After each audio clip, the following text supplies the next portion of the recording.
Giving birth is a life-changing experience. When a baby is born, new hope fills the heart of a generation. Unfortunately, for many families, this moment is traumatic. Approximately 810 women die every day from preventable causes related to pregnancy and childbirth. Fortunately, the majority of stillbirths and maternal and newborn deaths are avoidable through the provision of safe and quality care by skilled health professionals working in supportive environments. For this reason, we have partnered with Angkor University in Cambodia in the project Towards a Healthier Future, a project that supports nursing students to go into villages and share their knowledge, empowering women to enhance their chances to have a healthier and safer future. Hello everyone, my name is Sim Suchita. I am the member of the Hopeful team. Nowadays we are working on the project about child with malnutrition that we're going to educate the mother in one of the village in Siem Reap, Cambodia. I'm very delighted to be part of this project that I can share a lot of knowledge that I have learned with the mother. After we finish this project, I'm hoping that the mother will know how to take care of their child and the number of child with malnutrition in Cambodia will be decreased. Thank you. សួស្តីអ្នកទាំងអស់គ្នានាងខ្ញុំឈ្មោះអៃរតនាជាសមាជិកនៃក្រុម Full Team នាងខ្ញុំពិតជាមានអារម្មណ៍ថាសប្បាយរីករាយខ្លាំងណាស់ដែលបានចូលរួមក្នុងគម្រោងមួយដែលទាក់ទងទៅនឹងសុខភាពរបស់ម្ដាយនិងទារក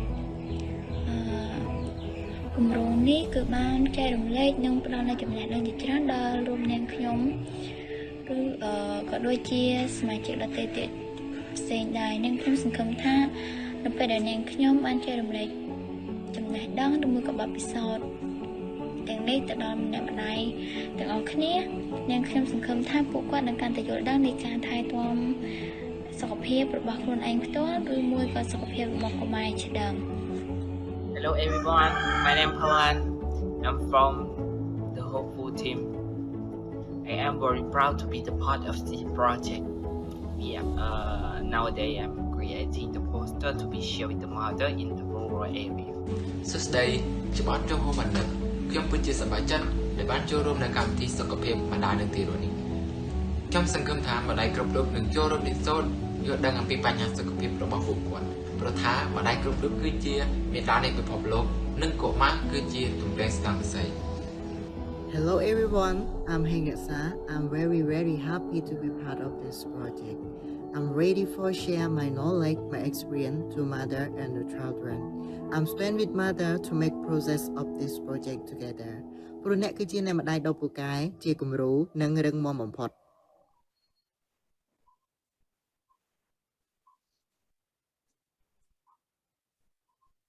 Hello, and welcome to our very special panel on patient safety in maternal and newborn care in commemoration of the World Patient Safety Day that was celebrated last Friday, the 17th of September. I am Laís Junqueira, Quality Patient Safety and Innovation Manager at Elsevier, and today I have the honor and pleasure to share screen with 4 renowned professionals from 4 different countries that will share their experiences, their best practices, and initiatives that actually give life to this year's campaign slogan, Act Now for Safer and Respectful Childbirth. I would like to introduce you to our 4 panelists. Dr. Victoria Kane, Senior Lecturer, School of Nursing and Midwifery of Griffith University in Queensland, Australia. Welcome, Dr. Victoria. Thank you. Thank you for having me. Dr. Mai Saad Alamiri, Head of Obstetrics and Gynecology Department at the Maternity and Children's Hospital in Dammam, Saudi Arabia. Welcome, Dr. Mai. Welcome, and thank you to invite me to this good experience with you all over the world. Welcome from Saudi Arabia. Welcome. Welcome also to Air Vice Marshal Dr. Rajveer Bawar as Principal and Dean of Medical College, Pravara Institute of Medical Sciences at Dean University. Welcome, Dr. Rajveer. Thank you very much. And I'm very grateful to you for having asked me to join this webinar. Really thankful. Thank you so much and welcome. Dr. Koo Chong Kiat, obstetrician and gynecologist practicing in Mount Elizabeth Novena Hospital in Singapore and Vice Secretary General of the Asia Pacific Association for Gynecological Endoscopic Surgeons. Welcome, Dr. Koo. Hello, everybody. Greetings from Singapore. I'm CK. Good to see you all. Very good to see you. On behalf of Elsevier, I would like to once again thank you for sharing your knowledge and all your experiences with us. I would like to remind all the audience, I'm very happy to see we have people from many different countries. We can see them logging their countries on the chat, so it's very good to see we have an international audience. I would like to remind you that the questions and answers function is enabled. So if you have any questions that you would like to ask to the panel, please do so by using the Q&A button that is available on your Zoom menu. You can also send questions via chat, but we do appreciate if we can do it via the Q&A button. So we start our journey today in Australia with Dr. Victoria Kane. Dr. Victoria, after many years of experience in neonatal in high-income settings such as Australia, you have now shifted your dedication towards helping babies breathe in under-resourced countries. We would like to hear from you what drove that shift and what are the challenges and initiatives that you see and study in those countries. Thank you very much for the question, and greetings from down under in sunny Queensland, Australia. So for me, living in Australia and spending, I guess, my formative clinical career in an advanced country, there's so much for us to take for granted in terms of ensuring safe patient outcomes. We have access to state-of-the-art equipment and highly trained staff. Clean running water, reliable electricity, and high levels of hygiene are something we don't have to think about. We just expect these things to be there. As an academic, I have had marvellous opportunities to travel widely, or like for most of us at the moment, I used to have these opportunities, but I'm sure that they'll return. And many of my travels have been to developing countries where I've experienced healthcare where things can't be taken for granted. And this includes rural Thailand, Laos, and Rwanda. This has really challenged my perceptions of avoidable newborn deaths, particularly in the first few minutes of life. You know, we use the words life-changing so freely, but for me and the way I perceive outcomes for mothers and babies, my experiences have been truly transformative. In 2018, I had the opportunity to travel to Rwanda and undertake the American Academy of Pediatrics Helping Babies Breathe Master Training Program. Helping Babies Breathe, for those who aren't familiar with it, HBB, it's been around for just over 10 years, and it's a research-based educational program that teaches neonatal resuscitation techniques in low-resource settings. It's a collaboration between the AAP and the World Health Organization, as well as several other global health stakeholders.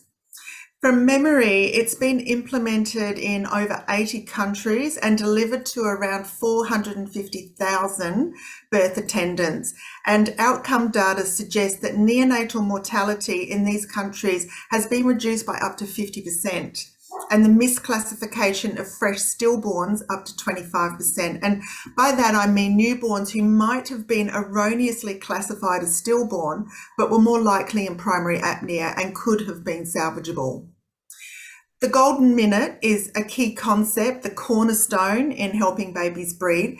The golden minute being about ensuring a baby is breathing normally, and if it isn't, being ventilated with a bag and mask within 1 minute of birth. It also describes the actions that a birth attendant must take immediately after birth to assess the baby and to stimulate breathing where indicated. The HBB curriculum is intended to be a coordinated educational approach to early newborn care. It's delivered in a traditional classroom-based program, but more than that, it's a system-based focus that's intended to transform clinical practice across low-resource healthcare systems. Coming back to the challenges that you mentioned that we face globally for safe neonatal care, the figures are, I think, sobering. Globally, 2.5 million babies died during the newborn period, and 2.6 million babies are stillborn. The main cause of these deaths, as many of us know, are complications due to preterm birth and intrapartum events. We know that low-resource countries are grossly overrepresented in these figures, and that around about half of births in these countries don't have a skilled birth attendant present. So programs such as the AAP's Neonatal Resuscitation Program, the NRP, simply don't work in these countries. And NRP certainly has its place in ensuring optimal neonatal outcomes, but the training requires resources that are not readily available in the countries where neonatal mortality is at its highest. HBB can be delivered in country in any setting. It doesn't rely on equipment. It doesn't rely on running water and electricity or even the internet. The training resources are non-technical, they're simple, yet extremely effective. If we're going to address improving outcomes for mothers and babies, we have to go to the source. We have to take healthcare to where it's most needed. The WHO's developmental goal in preventable newborn death has identified that most preventable newborn deaths will happen in low-resource countries. And we can see that when we compare under 5 mortality rates in European countries at around 8 per 1,000 births, within the African region is closer to 75 per 1,000 births. In Australia, my home country, our under 5 mortality is under 3 per 1,000 live births, which is fantastic. But in Australia, we consider ourselves a highly resourced country, yet our first peoples want to birth on country. And in this environment, HBB principles have particular merit. And if we are to ensure safe birth for our first peoples in Australia who wish to birth on country, HBB training needs to happen in my own backyard. What I have found, though, personally, is that while HBB principles are simple and designed for low-resource settings, several of its principles are transferable to high-resource settings, and I have, if you like, brought back these practices and I use them in my own teaching. It's these simple principles and HBB mantras that traverse global boundaries when we consider safe neonatal care. Measures such as adhering to the 5 moments of hand hygiene, simple measures such as providing warmth. And in HBB, one of our mantras is a cold baby is a dead baby, and nothing could be truer than this. Simple measures such as bag and mask ventilation skills, practicing them regularly, ensuring that oropharyngeal suction is not routine and performed using a penguin newborn suction device only when it's really needed.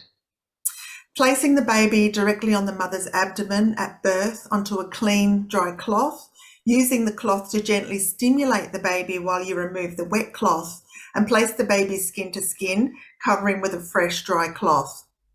Assessment and any required ventilation can all be done while the baby is on the mother, and importantly, with the cord still attached. This is placental blood that belongs to and benefits the baby while it makes its transition to the extrauterine environment. Another mantra that we use in HBB is to ventilate, then separate. We should never be in a hurry to clamp the cord and separate the baby from its mother. And these are simple messages that I use no matter where I'm teaching. And when I say to midwives and trainee midwives in Australia that, do you know you can resuscitate the baby on the mother's chest, and here's how, and here's why, some of them look at me in horror, but these simple measures can be learned, practiced, and implemented. So often, if the golden minute is followed to the letter, it's rarely necessary to perform external cardiac massage on a newborn. And if it is necessary, that's the only reason the newborn should be separated and moved into the resuscitation space. In many C-sections in the Western world, an otherwise vigorous newborn is separated from its mother immediately by clamping and severing the cord, no delayed cord clamping, no skin-to-skin contact, just immediate separation for the purposes of assessment. And I think we need to stop and ask ourselves if this is really in the best interest of safe newborn outcomes.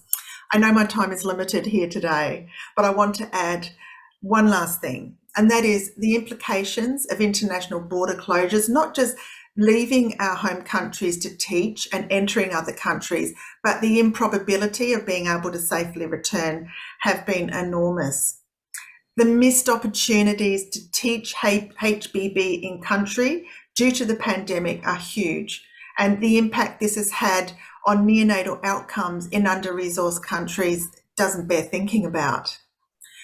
I do firmly believe that content such as HBB cannot be taught online. I don't want to see programs like this go down the slippery slope towards virtual and remote delivery. And as soon as it's safe to do so, I feel it's imperative that we're able to resume teaching this impactful program that makes such a tangible difference to safe newborn care, improving outcomes for mums and babies, regardless of the geographical location that they happen to be born into. Thank you. Thank you so much, Dr. Victoria. I think we can definitely see the impact of those measures that you just mentioned. And it's very, very, very important that expanding that concept and expanding the work is very important. So thank you so much, not only for the experience that you have shared with us, but also for the work that you do. That is very, very important and relevant. Now, from Australia, thank you. From Australia, we will take a virtual flight. We are taking virtual flights today, unfortunately, because we cannot take actual flights, to India with Dr. Rashveer Bawar. Dr. Rashveer, a level of care that plays a huge role in the safety of maternal health, as mentioned as well by Dr. Victoria, is the primary care level. Would you share with us the current scenario and also the recent developments and strategies implemented by India to improve maternal and newborn safety? Thank you. Okay. I hope I'm clearly audible, despite the mask on. Yes, okay. You are. Thank you. Okay. So, ladies and gentlemen, first of all, very warm greetings from the Pravra Institute of Medical Sciences from India. There's a little difference in paradigm. As I understand, all my colleague panelists are from the field of obstetrics and gynecology, whereas I'm from the field of public health, preventive medicine and epidemiology. So I would be looking and touching upon things from a different paradigm. I remember 1972 when I was just 17 years old and I entered the medical college as a first year undergraduate MBBS student. And that was the time we were taught that the maternal mortality in India was around 165 maternal deaths per lakh live births. And the infant mortality, the maternal mortality was around 650 per lakh live births. And the infant mortality was around 165 per 1,000 live births. That was, I remember still. And we are very proud to say that in these 50 years, the maternal mortality today in India is around 130 per lakh live births, and the infant mortality is around 33 per 1,000 live births. So both the maternal mortality and infant mortality have come down to just 20% of what they were 50 years back. And that has been basically enabled because of the fact that maternal child health, what we term as MCH, has always been at the center stage of India's health planning process right from the day we achieved our independence 75 years back.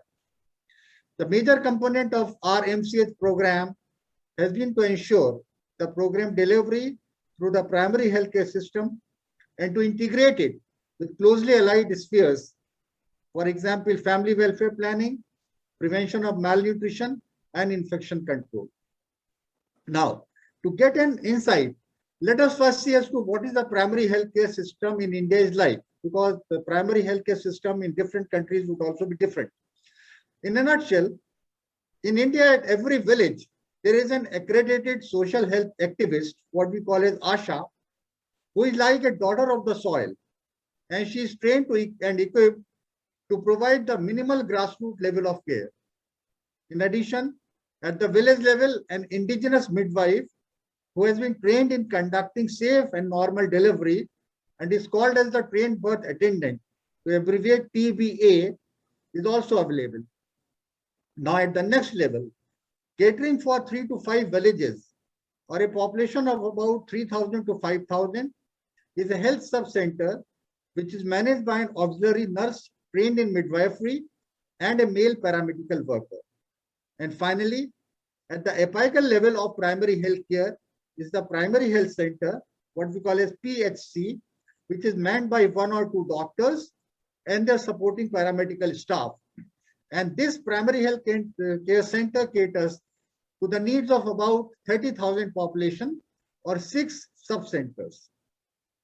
And thereafter, we have the secondary level of healthcare. It starts after that with a community health center, or what we call as a CSC, which has the basic specialist facilities as a surgeon, a physician, a gynecologist, a pediatrician. And this CSC caters to the referral support for 4 primary health centers, that is for about 1,20,000 population. Now the various facets on which our country has focused both at the federal as well as the individual state level and brought about a number of strategies and programs are as follows. I'll just quickly touch upon them.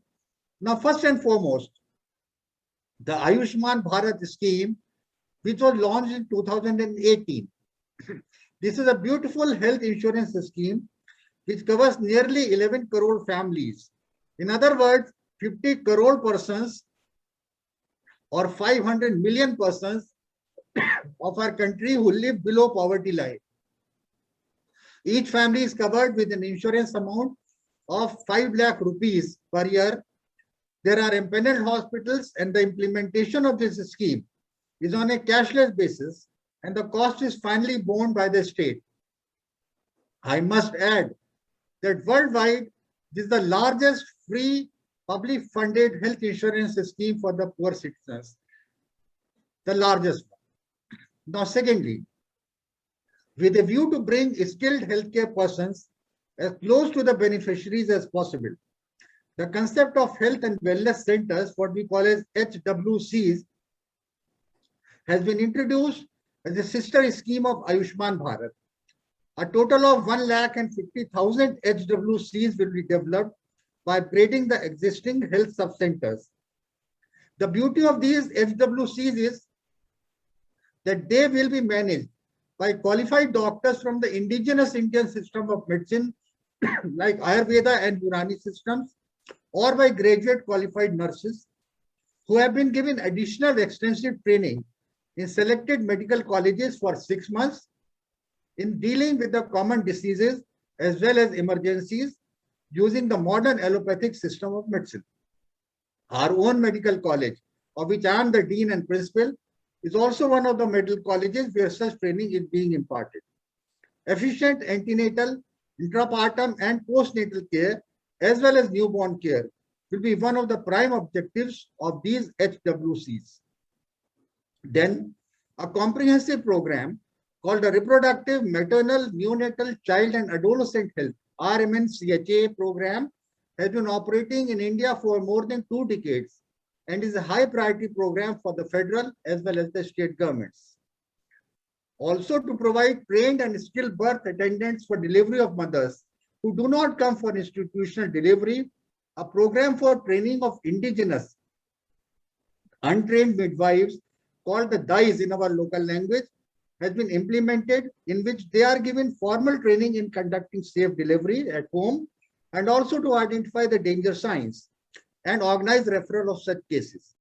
These trained midwives are called as trained birth attendants, that is TBAs, and they are equipped for ensuring safe and normal delivery. They are also given some a token sort of monetary honorarium for their duties. Next is that is in addition to the government is also now considering, very seriously considering, the introduction of a system of nurse midwife practitioner, under which the trained nurses will be allowed to practice as nurse midwife in the geographical area in the rural areas. Also, to further enhance the capability of auxiliary nurses at the sub-center, they have been allowed to administer certain drugs in emergency without a formal prescription by the doctor, like misoprostol, oxytocin, Maxalt, and certain antibiotics. Now, to cater to the issue of transportation of expectant mothers, which is a big problem to the healthcare institution, another very nice system of exclusive ambulance services has been introduced. Here, by dialing the number 102, any pregnant lady who is in labor gets the ambulance at her doorsteps for transportation to the healthcare facility free of cost. And also to further encourage institutional deliveries, another unique scheme called the Janani Shishu Suraksha Yojana, JSSY, means the protection scheme for the mother and the child. That is how it translates. It has been introduced. And in this scheme, pregnant women who choose to deliver at the healthcare institution are given free delivery services, including CSEC, and also they are given a token incentive money. The grassroots healthcare workers who refer these ladies to the healthcare institution for delivery, they also get a small amount of token incentive money. Further, to get specialized delivery services as close to the beneficiaries as possible, a system of first referral unit, that is FRU, is being developed. All the community health centers and some selected primary health centers are being upgraded to become a FRU, which will have specialized emergency obstetric services, facilities for undertaking cesarean section, and also facilities for blood transfusion. So this will also bring the availability of blood transfusion to as close to the beneficiaries as possible. Also, with a view to introduce standardization and quality control, the Indian public health standards have been introduced. We call them IPHS, and they lay down comprehensive standards for the sub-centers, primary health centers, for practically all the healthcare institutions. And gradually efforts are being made to ensure that all the healthcare institutions come up to these standards. In addition, there's another initiative called a Lakshya that has been introduced, and it exclusively focuses on achieving quality of care in the labor rooms. Now, considering the importance of malnutrition as a cause of maternal mortality and morbidity, a comprehensive scheme called the Integrated Child Development Scheme was launched in 1974. Besides children, all the pregnant and lactating mothers have also been brought under the ambit of this scheme by providing supplementary feeding, which gives about 600 kilocalories and about 20 grams of proteins per day additionally to these mothers. In addition, there is the presence of a national nutritional anemia prevention program, under which the iron and folic acid tablets are provided to all pregnant and nursing ladies. Also, considering the role of multiparity as an important risk factor, concerted efforts have been given to family planning. India has the distinction of being the first country to officially launch a formal family planning program almost 70 years ago. Provision of contraceptives, temporary as well as permanent, along with proper family planning advice, is an integral part of the job description of all the primary health care functionaries.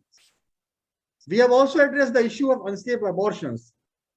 In fact, India is one of the first countries which had enacted a formal law as early as in 1971, liberalizing medical and safe termination of pregnancy, and which has been further liberalized this year only. In addition to the above measures, a system of home-based newborn care HPNC is being introduced, which will be further strengthened by the existing strategy of integrated management of neonatal and childhood illnesses, that is IMNCI.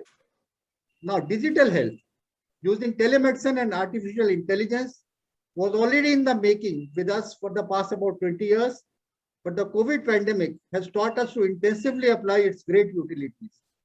So the government is encouraging it in a solid fashion, and it is very likely that in another couple of years, it may become a game changer in the field of maternal and newborn care. And lastly, there are strict administrative regulations under which each and every case of maternal death is subjected to a death review committee, which is conducted under the responsibility of the chief medical officer of every district, with a view to learn lessons and prevent any further lacunae in the management. So, to conclude, India has made substantial progress in the field of maternal and child health care, primarily by focusing on primary healthcare system, through scientific strategies and programs, which I've tried to summarize. And also we must consider the fact that India is the second most populous country in the world, and almost 30% of our population lives below poverty line.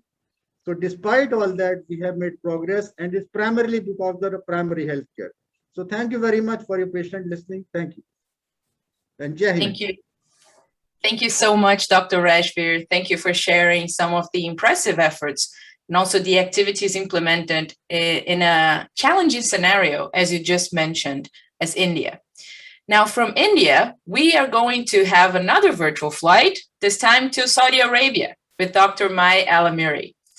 Dr. Mai, I know you are working in a cultural shift to introduce the journey of natural birth in a hospital environment. I am sure that together with many successes and victories, you're also facing many challenges. Would you share your experience with us, lessons you have learned in the process, and also how it is to be leading a cultural shift? Thank you. Thank you. Just to give you a brief about our hospital, it is a big hospital. We are conducting around 8,000 births per year.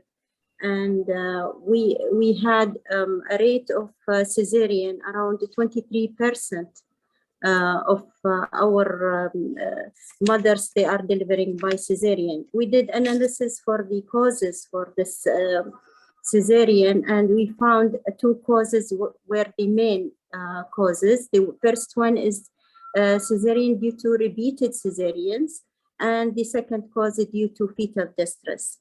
For the fetal distress, we are solving the problem. We are doing yearly continuous CTG or fetal monitoring courses to educate more the people how to read the CTG and to take the proper action at the proper time during labor, indicating real fetal distress. Regarding the repeated cesareans, we noticed there is cultural thought in our community that if once the patient delivered by cesarean, she will reject to have the trial again to have a natural birth or normal birth after one cesarean. And sometimes they are just coming and requesting for elective cesarean for non-medical reason. And I think they are fear of the pain. Some they are fearing of they will not disturb their perineum and vagina. They want it to be intact and not to be disturbed. It will not affect her future marital state, marital life. So we worked on that, and we launched the practice of natural birth first in the hospital by allowing the mother to have a natural process of birth, not to interfere with her during labor, and not to do any intervention, no artificial rupturing of membrane in the latent phase before 6 centimeter dilated. And we are allowing her during the latent phase to walk, to have light meal, to have exercise. And also we allowed for companion to be with the mother to ensure that there is enough support to her so she can tolerate the pain and to have a smooth progressive labor. The companion will be attending classes during her antenatal follow-up, at least 2 classes out of the 3 he has to be or she has to attend. And then by this companion, we noticed that the mother would require less pharmacological method of relieving her pain, less narcotic, and she will be moving around. She will be more cooperative during examination. During delivery, she will accept whatever we are giving her instructions. And also we allowed for the doulas to attend with her if she wishes and if she planned for that.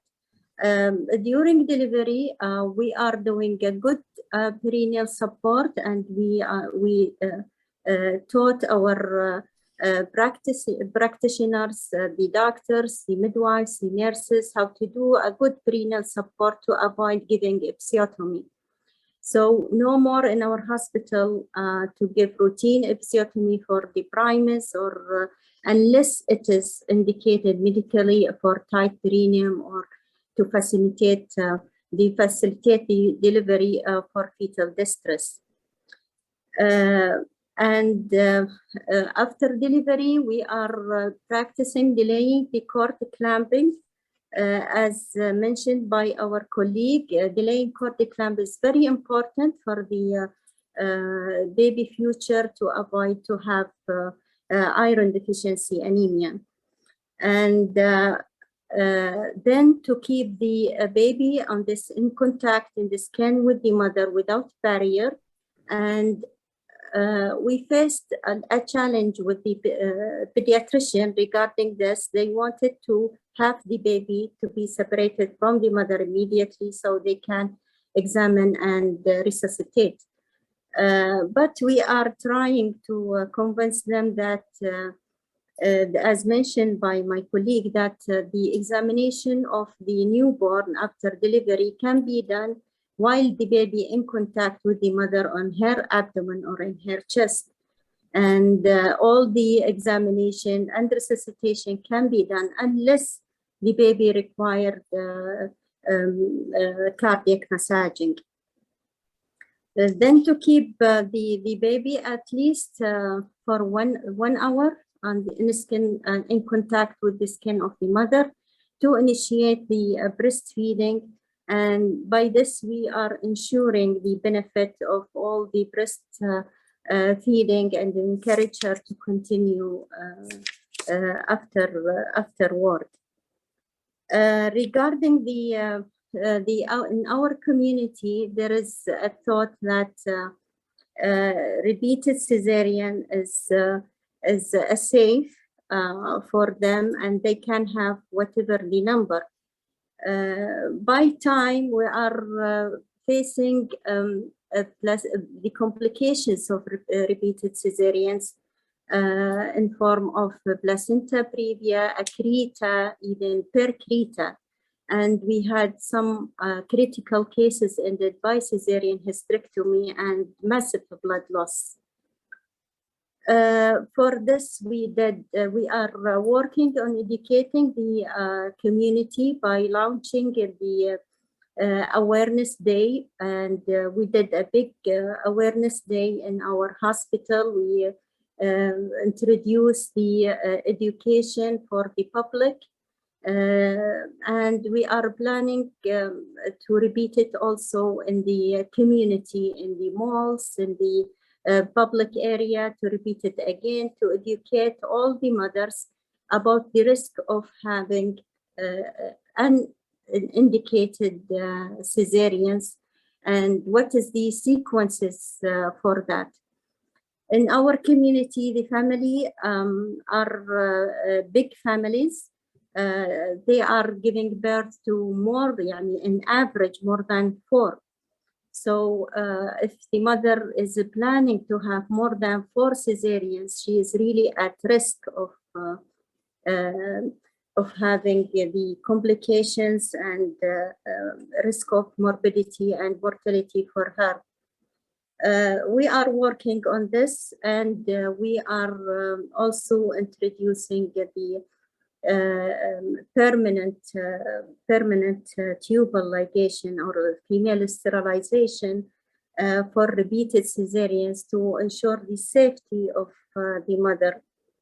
It is not easy to face the community with and to convince them about their family size, but at least we are toward making the mother, to push the mother to have natural birth and without intervention, unless it is really indicated, we are doing that. There is some obstacles, but I think by the time and the education, it will be solved. We are taking the help of the all social medias. We are introducing our education through the social medias. As you know, it is known for everybody. And now the social media is very effective in transforming the thoughts of the people rather than the official education channels. So we went through that, the all social media's channels. We put the educations in that, and we are doing continuous education the whole year for the community and for the patients, even for the doctors. It is not an easy challenge, but by the time it will be, inshallah, it will be. Our aim is to reduce our cesarean rate below 18%. So now we are, inshallah, reducing the rate a bit from 23 to 22, then by the time we will reach 18% rate, and maybe it can be better and less even. I think this is the challenges we are facing, and if you have any queries or questions, you are welcome to ask. Thank you so much, Dr. May, for sharing not only your experience in leading this cultural shift, but also the challenges that you're facing, reaching consensus, bridging that gap between theory and practice, and of course, the awareness to the public. That's very important, and all the engagement. So thank you so much for sharing. I'm sure we'll have many questions. I see our panelists are keeping busy answering the questions that are being welcomed on the chat, so we can keep doing that.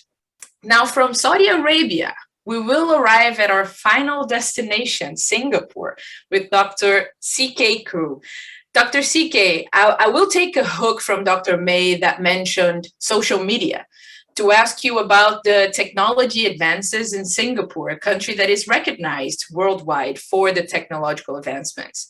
So in the past 10 years, which would you say were the main technologies that had impact in the care provided to mothers and babies in Singapore? Thank you. Hello, everyone. I'm Dr. CK Koo from Singapore. So I've been practicing obstetrics for almost close to 20 years and delivering about 12 years of private patients personally. And I never knew one day that I'll be delivering the most number of babies in Singapore for the last 3 years. So it was a very busy practice. I've done 3 deliveries a day already. On a quick nutshell, to summarize few changes that we noticed in the last 5 to 10 years for technological advancement. Number one, there's a use of NIPT, non-invasive prenatal testing, for genetic screening these days. It used to be 20 years ago, amniocentesis, a little needle that's poked in the tummy to get the check. Then subsequently, for the last 20 years, was an ultrasound for the neck and the nose bone, but also subjected to the mistakes by the sonographer. Now the latest really is just a simple blood test taken from the mom's arm at 10 weeks or so, and in 2 weeks' time, you get a full display panel of all the genetic screening that can be done. And this has helped me in my practice very much to screen out very minute diseases or maybe very major ones that can make a good decision for the couple whether to keep on with the pregnancy or to terminate it, in a way leading to better outcomes and safer for all parties involved. So I feel the use of NIPT is now very widespread. A lot of my mothers are now ditching the old style of screening by the ultrasound and nose bone, and a lot of them are opting for the blood test to be done. And this is weighed upon by costs of the blood test. So in Singapore, it's about 900 Singapore dollars. That's about 700 US. It can be cheaper down to 500 US, but still quite a fair sum of money to pay for it. But I would say the accuracy is good, and a lot of times help me avert a disaster that can happen. The second big improvement would have been 3D scans. Now this is quite interesting because ultrasound has always been 2D. We scan and you see all these black and white images. But these days, you can easily opt for also a 3D additional optimal view. And this has helped to make some mothers decide things like cleft lips, how serious are they, do they need to be repaired thoroughly or stuff like that. And also provide a lot of joy to mothers who try and spot the baby's face and see if it was, like their husbands or themselves.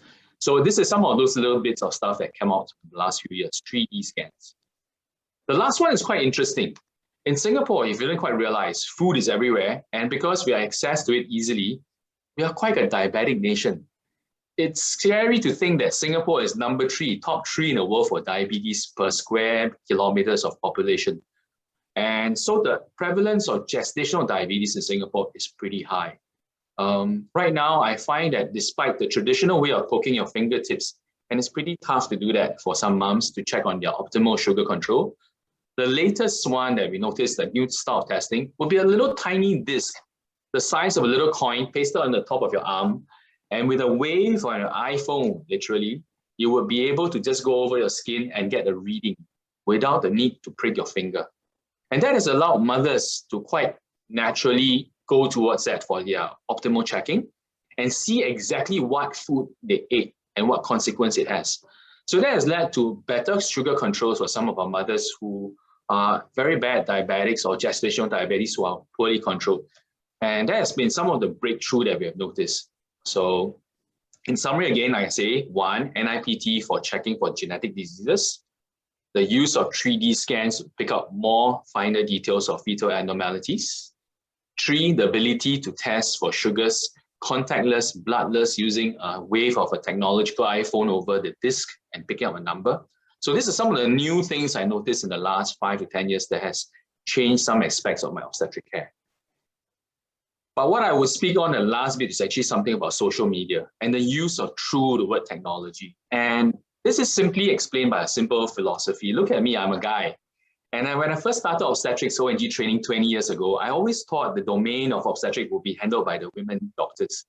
And I specialized truly in minimally invasive surgery. But I never knew that one day with the invention of an iPhone or the ability to have internet on the go, on your mobile phone, and then subsequently use of powerful social medias like Facebook, WhatsApp messaging, that somehow, maybe because of popularity, reviews, and stuff like that, you will find that your practice grows if you are very, very in touch with your patient and being able to post stuff, that meaningful stuff with them.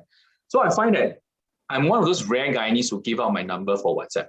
And I find that it's important to me because I directly can see the issues with the patients. It takes a lot of effort from my part, but for my direct doctor and patient communications, it becomes a very safe moment because the patients feel that you are right next to them 24/7, a bit tiring, but you can nip problems at the bud very quickly.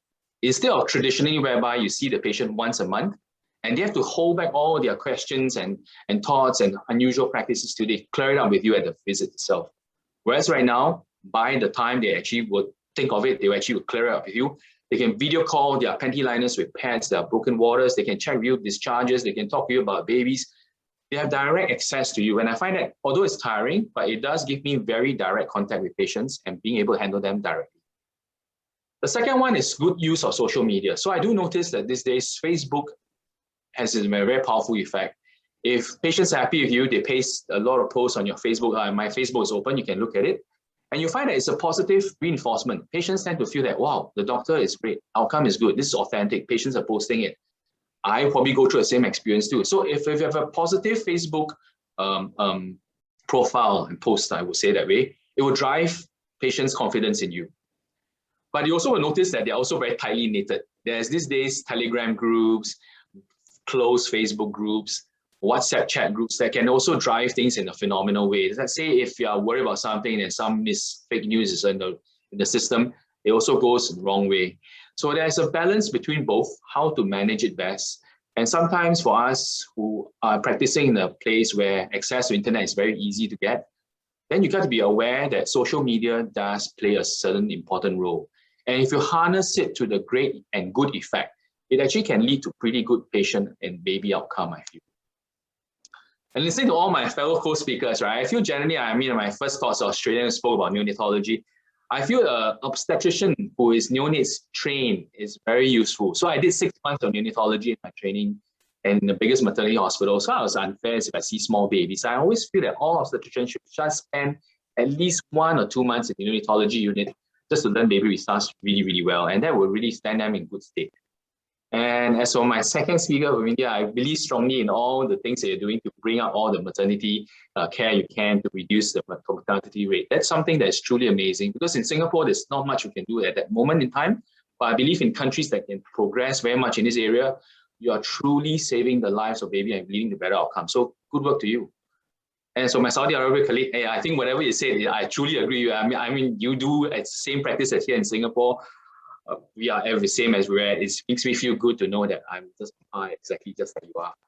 Thank you for inviting me for this forum. If there's anything I can answer about what I just raised up those points, feel free to speak to me or type in some chat group there and I'll answer you immediately. Thank you again. Thank you for inviting me. Thank you so much, Dr. CK. I think it's very encouraging to hear also about all the technology advances that we have and how they can actually improve care and make care safer. And with that, I would like to thank all the panelists for sharing the outstanding work that is being done in different regions of the world. And as Dr. CK just mentioned, we do have different challenges, we have different regions, but there are also many similarities and we can learn from each other. We can apply those safe practices, those best practices to act towards safer and respectful childbirth. We now have time for a couple of questions from the audience. And I know that you're all keeping busy answering the questions also on the chat, but I would like to start one that actually talks about COVID-19. COVID-19 had a big impact in all levels of care, right? Be the possibility of training professionals, as Dr. Victoria mentioned at the beginning, the implementation of new protocols, new policies in hospitals, and the very use of technology as means of communication, right, Dr. CK? Yes, so my question would be, and everyone can answer a little bit, which are the lessons that you think will stay? And how are the current steps that we're taking towards regaining the ground that we lost during the pandemic in terms of advances? And I would like to start, if possible, with Dr. Victoria. I think that, and I think COVID in many ways has been an accelerant for positive change. I know in my academic life as a lecturer that it's really been an accelerant for the way that we teach, not always in a good way. I think in healthcare, it has been a huge accelerant for telehealth. And I think that is something that is a big take-home message for us to come out of the pandemic. But there are also, as I've said, I'm very worried about that slippery slope to, training, etc., being delivered online and virtually. And us becoming, hiding behind that social media and teaching and conferences becoming online and that networking just dissolving. So I think that there are things that have been really positive and things that I'd be very sorry to see let go. Thank you so much, Dr. Victoria. Maybe Dr. Rajveer, you can share your perspective as well. Yeah, but I would.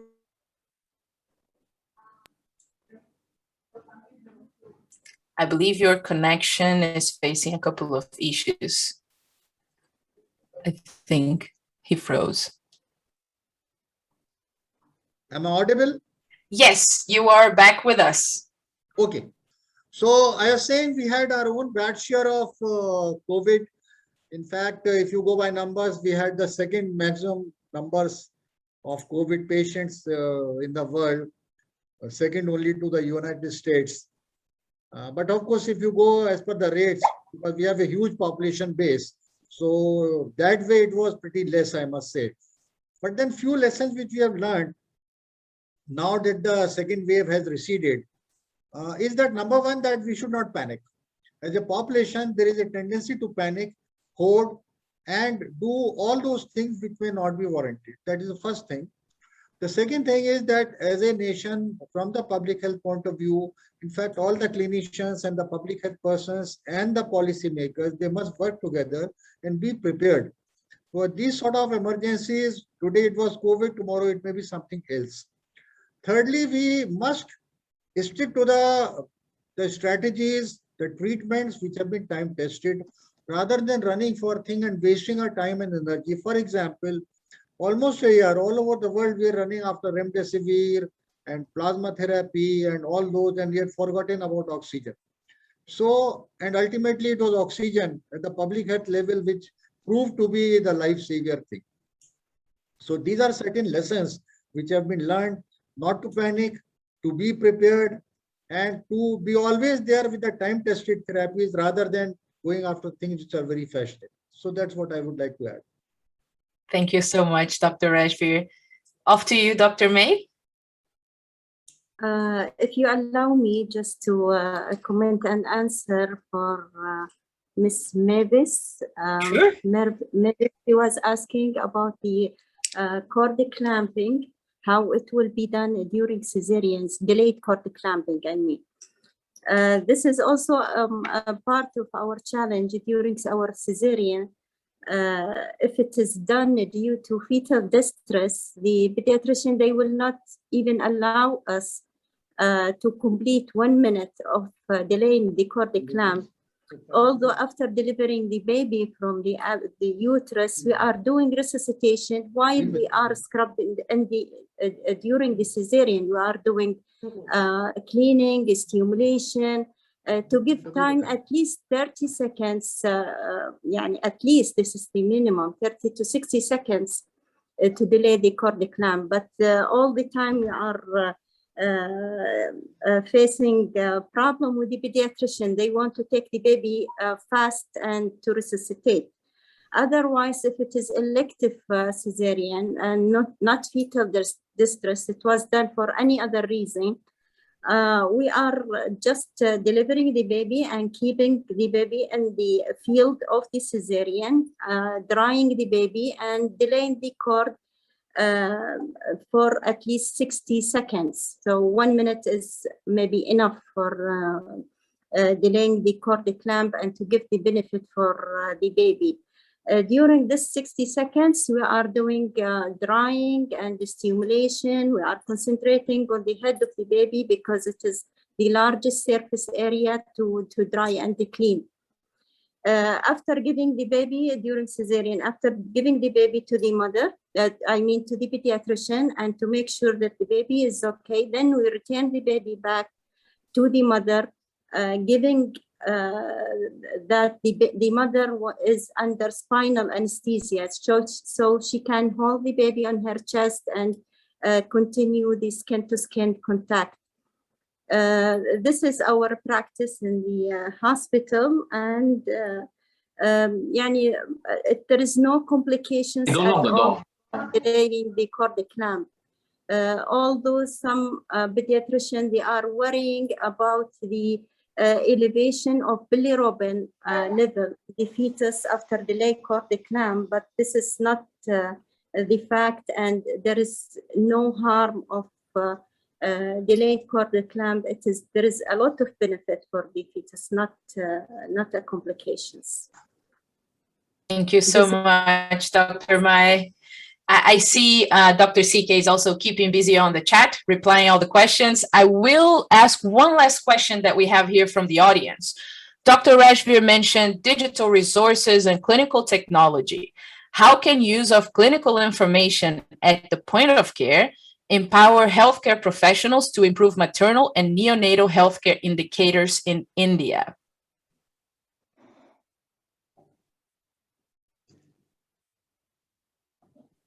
I think we can start with you, Dr. Rajveer, and I see Dr. CK wants also to chime in on this question, maybe? I see you smiled at me, so. No, see, as far as India is concerned, the digital technology is going up. In fact, India has been very strong in, I would say, manufacturing and exporting technocrats, as far as computerization is concerned. Now, as far as healthcare is concerned, the digitalization, particularly when we talk of artificial intelligence, during the COVID times also we have seen that initially there were indication that anybody who presents with any of the symptoms, let's say even fever or running nose, anything, that happened when the pandemic started, do an X-ray chest and subjected to artificial intelligence algorithm. And based on the algorithm, there was a prediction that this person is likely to be suffering from COVID or not suffering. So that was, of course, that was not very successful. But say in the true field, in the true world of ops, I would be mainly focusing on, let's say in India, in a country like India, where the problem is the distances, even the sub-center where actually very low level of skilled birth attendance is available, even that sub-center is almost 5 to 10 kilometers from a woman's house, and the road connectivity is not good. In such scenario, then there's not one, there would be millions of such women who are far separated from the skilled birth attendant.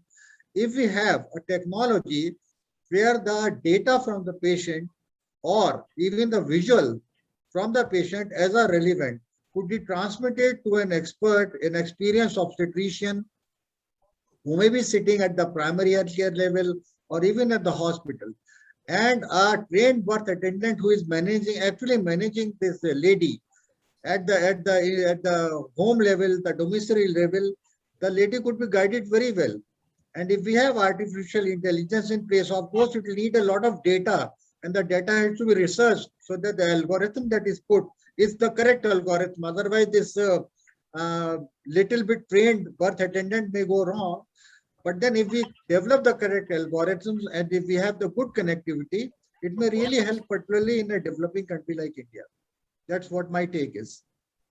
Thank you so much, Dr. Rajveer. Unfortunately, as in all good things, we ran out of time. I would like to thank all the panelists and the audience for your active participation, for sharing your experiences, also asking questions. And I hope you were inspired by the stories that you heard today. I will now leave you with one last video that shared how a diverse team came together in a 48-hour global challenge to save newborns. So feel free to watch it with us. You can also watch it later on YouTube. I'll leave it playing. And thank you so much for being with us today. I'll see you later. Bye-bye.